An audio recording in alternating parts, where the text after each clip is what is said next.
So let's look at some more rational exponents. And the first set of problems we're going to look at is we're going to rewrite expressions. Now, every rational exponent expression can be written in root form, and every root expression can be written in exponent form. So let's think of what we're meaning there. So let's rewrite in rational exponent form. Sometimes it'll just be called exponent form.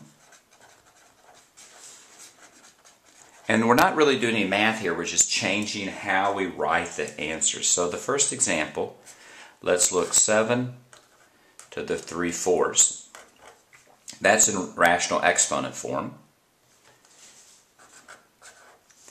And that's going to be the 4th root of 7 raised to the 3rd power, or 7th to the 3rd and the 4th root of it.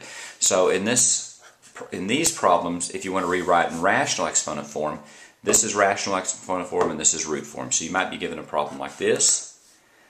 The cube root of x to the 5th.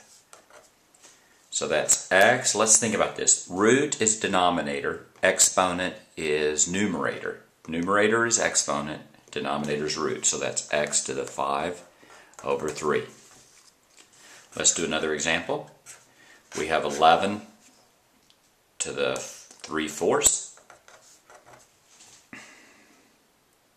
If we want to write it in root form, then that would be the 4th root of 11 to the 3rd.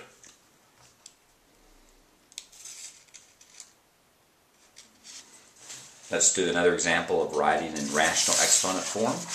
If we want to write it in rational exponent form, we might have an example like this. We might have the square root of 16 raised to the power of 5. Now remember, square root has a little tiny 2 there, so that's 16 to the 5 divided by 2.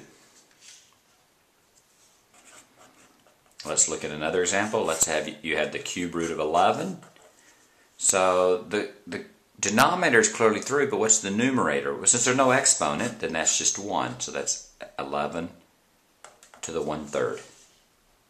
So remember, root is the power of 1/2. The root of 7, 7 to the 1/2. 8, the 5th root of 8, 8 to the 1/5. And that's how you write expressions in rational exponent form. A very similar problem, you're going to rewrite it in root form or radical form.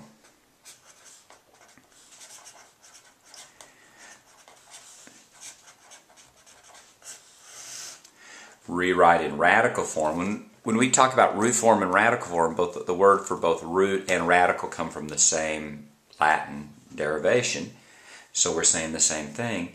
Then we might have something like 6 to the 3/5. So that's in rational exponent form, so let's write it in radical form. The numerator is the power, so that's 6 to the 3rd, and that's the 5th root. Now, are you going to actually calculate what 6 to the 3rd is? There's not a hard and fast rule. 6 times 6 is 36, and 36 times 6, that's 36, carry a 3, 18, that's 216. So you could also call this the 5th root of 216. Let's do one more. Let's do y to the 7/2.